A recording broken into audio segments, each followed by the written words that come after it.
নমস্কার, মননে অদিতি চ্যানেলের পক্ষ থেকে আবার একটি উপস্থাপনা নিয়ে চলে এসেছি।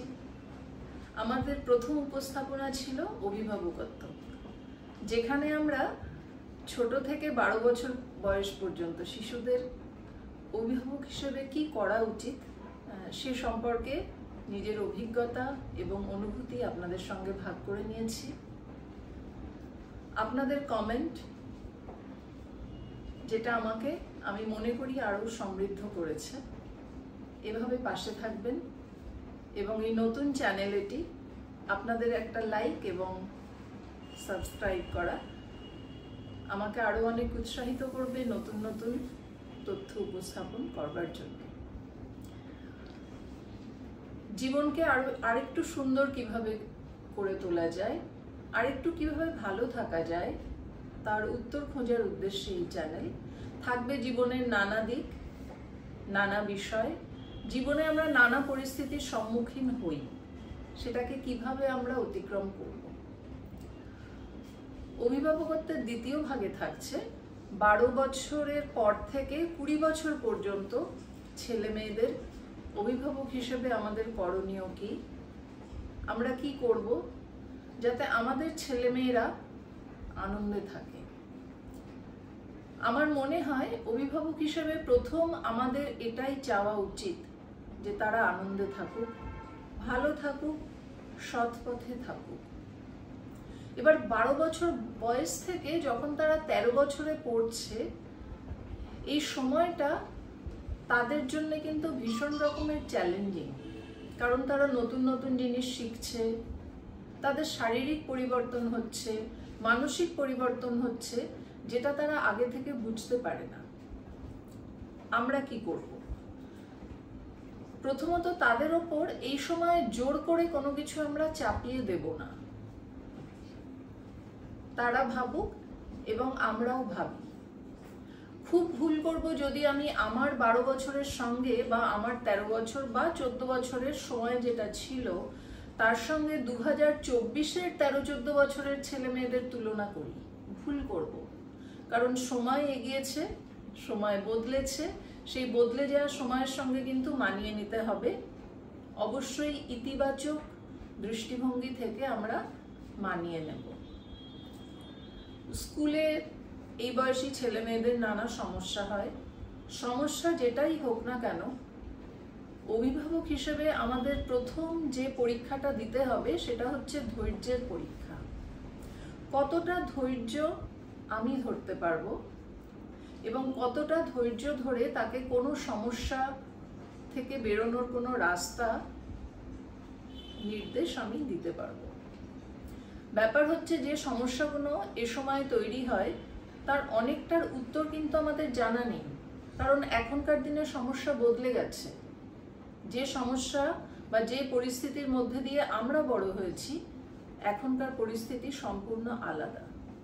তাই আমার যদি জানা না থাকে, হয়তো আমি জানি না সেই সমস্যার মোকাবিলা কিভাবে করতে হবে, প্রয়োজনে আমি বিশেষজ্ঞের সাহায্য নেব, মনস্তত্ত্ববিদের সাহায্য নেব এবং ছেলে মেয়েদের সেটা বোঝাবো যে আমি তোমার মা বা বাবা যেই হই না কেন, আমার মধ্যেও একটা লিমিটেশন আছে।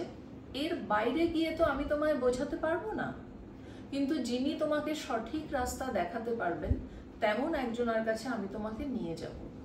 সত্যিই যদি প্রয়োজন হয় আমরা যাব। এবং মনস্তত্ত্ববিদরা নানা রকমের সমস্যার সমাধান করেন। আমি এই সমাধানের কথা বলছি যদি ছেলে মেয়েদের কোনো রকমের মানসিক সমস্যা হয়। এছাড়া অভিভাবক হিসেবে আমরা আরেকটা যে কাজটা করতে পারি, নিজে কিছু করে তার সামনে দৃষ্টান্ত স্থাপন করা। বাংলায় একটি প্রবাদ বাক্য আছে, আপনি আচরি ধর্ম পরেরে শিখায়। অর্থাৎ আমি যা করব আমার ছেলে মেয়ে কিন্তু সেটা শিখবে। তাই অবসর সময় আমরা এমন কোনো কাজ করব যেটা একটু শিক্ষামূলক, একই সঙ্গে বিনোদনমূলক। অর্থাৎ কিছুটা শান্তি দেবে তাদের একঘেয়ে জীবন থেকে। অবসর সময় মোবাইল না দেখে আমরা কি কি করতে পারি? মোবাইল দেখার অভ্যেস আমাদের বড়দেরও আছে, ছোটরা তো আমাদের দেখলে আরো বেশি শিখবে। কি কি করতে পারি তাহলে? এক হচ্ছে আমরা বই পড়তে পারি, যে মুহূর্তে আমি বই পড়বো, আমার ছোট ছেলে বা মেয়েটি সে কিন্তু বই পড়া শিখবে। সে প্রথম দিন হয়তো জেদ করে মোবাইল দেখলো বা বই পড়লো না, কিন্তু একটা সময় সে পড়বে। 2 নম্বর হচ্ছে এমন কোনো কাজে আমি নিজেকে ব্যস্ত রাখতে পারি যেটা সৃষ্টিশীল। আমি ছবি আঁকতে পারি, আমি কোনো গান গাইতে পারি, বা যে কোনো গিটার বাজানো বা এই ধরনের কোনো কাজে যদি আমি নিজেকে ব্যস্ত রাখি, সেও জানবে যে না, অবসর সময় এগুলো করা যায়। কোনো খেলাধুলায় ব্যস্ত রাখা। পরবর্তী 3 নম্বরটা কি? একটু সামাজিক হওয়া। এই সামাজিকতা বোধ আমাদের মধ্যে থেকে কিন্তু চলে যাচ্ছে। একটা টিভিতে ভালো সিরিয়াল চলছে, সেটা দেখবো বলে আমি হয়তো আমার প্রতিবেশীর বাড়িতে কোনো একটা ছোটখাটো অনুষ্ঠান আছে, সেই অনুষ্ঠানেই গেলাম না। না, এটা হবে না। আমরা সামাজিক জীব, কাজেই সমাজে মেলামেশা করাটা বাঞ্ছনীয়, এবং সেই সঙ্গে আমাদের দেখে আমাদের ছেলেমেয়েরাও তো শিখবে যে সমাজে মেলামেশা করতে হয়, আমাকে সামাজিক হতে হয়। বাড়িতে আমরা যারা আছি, নিজেদের বাড়িতে আমরা যারা থাকি, যেটা আমরা করতে পারি, এখন তো সবই নিউক্লিয়ার ফ্যামিলি, ওই ছোট ছোট পরিবারের মধ্যে তারা সুযোগ পায় না ভাই বোনদের সঙ্গে মেলামেশা করবার বা দাদু ঠাকুমার সঙ্গ লাভ করার সুযোগ পায় না। সেক্ষেত্রে মাঝে মাঝে, ধরুন বছরে 2 বার কি 3 বার, আমরা আমাদের আত্মীয় স্বজনদের সঙ্গে যোগাযোগ করে একটা গেট টুগেদারের ব্যবস্থা করতে পারি। সেখানে তাদের খুড়তুতো, জ্যাঠতুতো বা পিসতুতো ভাই বোনরা আসবে, তাদের সঙ্গে মেলামেশা করবে, এবং এই মেলামেশার মাধ্যমে তারা আরো বেশি সামাজিক হয়ে উঠবে। এবারে ধরুন এমন কোনো একটা জায়গায় থাকি যেখানে আত্মীয় স্বজন নেই, বিশেষ করে কর্মসূত্রে তো আমাদেরকে এখন বাইরে যেতেই হয়, আত্মীয় স্বজন নেই। সেক্ষেত্রে কি হবে? আমরা আশেপাশের লোকজনের সঙ্গে মেলামেশাটা একটু বাড়াবো, অবশ্যই বুঝে সুঝে। কারণ অপরিচিত জায়গায় বিদেশে গিয়ে হঠাৎ যদি লোকজনের সঙ্গে খুব মিশতে শুরু করি, তার একটা নেতিবাচক দিকও আছে। কাজেই একটু সতর্কভাবেই আমরা মেলামেশা করব। এবং একটা এই রকমের গেট টুগেদার, ধরুন একটা ফ্ল্যাটে আছি, ফ্ল্যাটের আশেপাশের লোকজনদের নিয়েও হতে পারে। সেটা ঠিক কিটি পার্টি নয়, যেটা মহিলাদের কিটি পার্টি সেরম নয়। ওর বয়সী ছেলে মেয়েদের আমরা আমন্ত্রণ জানালাম, ওরা নিজেদের মধ্যে কথাবার্তা ভাগ করে নিল, কে তার অবসর সময়ে কি করে সেটা তারা বলল, তাদেরকে উৎসাহ দিন নিজেদের মধ্যে একটা সাংস্কৃতিক গ্রুপ তৈরি করবার, বা একটা কোনো ফোরাম তারা তৈরি করলো যেখানে তারা বিভিন্ন ধরনের নিজের অবসর সময়ে কি করে, গান বাজনা, নাটক, আঁকা, যে যেটায় আগ্রহী সেই সম্পর্কে তারা নিজেদের মতামত তুলে ধরবে, নিজেরা ছোট ছোট অনুষ্ঠান করবে, সেখানে আবৃত্তি করবে, সেখানে যে যেটা জানে, গান জানুক, নাচ জানুক, অনেকে খুব ভালো নকল করতে পারে, অনেকে মূকাভিনয় পারে, তারা নিজেদের মতো করে তাদের নিজেদের প্রতিভা তুলে ধরবে। মনে হয় এইসব ব্যাপারে উৎসাহিত করলে ছেলে মেয়েদের আমরা অনেকটাই সঠিক পথে পরিচালনা করতে পারবো। তবে ওই যে বললাম, সময় বদলাচ্ছে, কাজে সময় বদলানোর সঙ্গে সঙ্গে আমাদের নিজেদেরকে বদলাতে হবে। একটা দিক একটু ছোট্ট করে বলি, স্পেশাল চাইল্ড যারা, তাদের অভিভাবককে সাধারণ ছেলে মেয়েদের চাইতে একটু বেশি ধৈর্য ধরতে তো হবেই, কারণ তারাও তো এই সমাজের অংশ।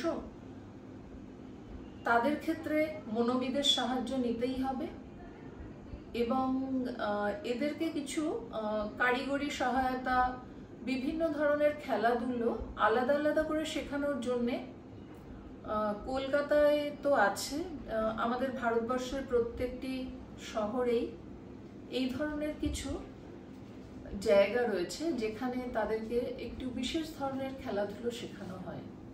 তবে স্পেশাল চাইল্ডের যারা অভিভাবক, তাদেরকে একটু বেশি ধৈর্য ধরা এক্ষেত্রে বাঞ্ছনীয়, কারণ সে সবসময় নিজেকে একটু আলাদা মনে করে, তাদের মনোজগৎটা আলাদা হয়।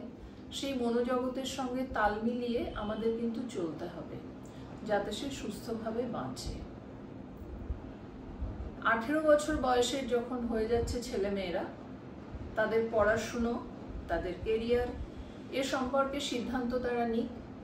কিন্তু আপনি আলোচনা করুন তাদের সঙ্গে, দরকার হলে বিভিন্ন তাদের যারা শিক্ষক শিক্ষিকা আছেন তাদের সঙ্গে আলোচনা করুন যে সে কোন দিকটা নিয়ে পড়াশুনো করলে সেটা তার ভবিষ্যৎ জীবনে কাজে লাগবে। এবং আমি কি হতে চেয়েছিলাম এক সময়, হয়তো আমি সেটা হতে পারিনি, এরকম মানে 90% মানুষের ক্ষেত্রেই অনেক সময় হয়ে থাকে যে আমার কিছু একটা স্বপ্ন ছিল, সে স্বপ্ন আমি সফল করতে পারিনি। কাজেই আমার ছেলে মেয়ে যখন 18-20 বছর বয়সের হচ্ছে, আমি সেই স্বপ্ন পূরণ করার দায় তাদের ওপর চাপালাম। এটা আমরা করব না। তাদের জীবনের সিদ্ধান্ত তারা নিক, আর আমরা পাশে থাকি। অবশ্যই অভিভাবক হিসেবে আমরা দেখব যে তাদের সেই সিদ্ধান্তটি যেন ইতিবাচক হয়, কারণ সেই ইতিবাচক সিদ্ধান্তই তাদেরকে জীবন পথে এগিয়ে দেবে। প্রথম ভিডিওতে বলেছিলাম প্রত্যেক দিন একটি হেলথ টিপস দেব, যে হেলথ টিপস সবার জন্য উপকারী।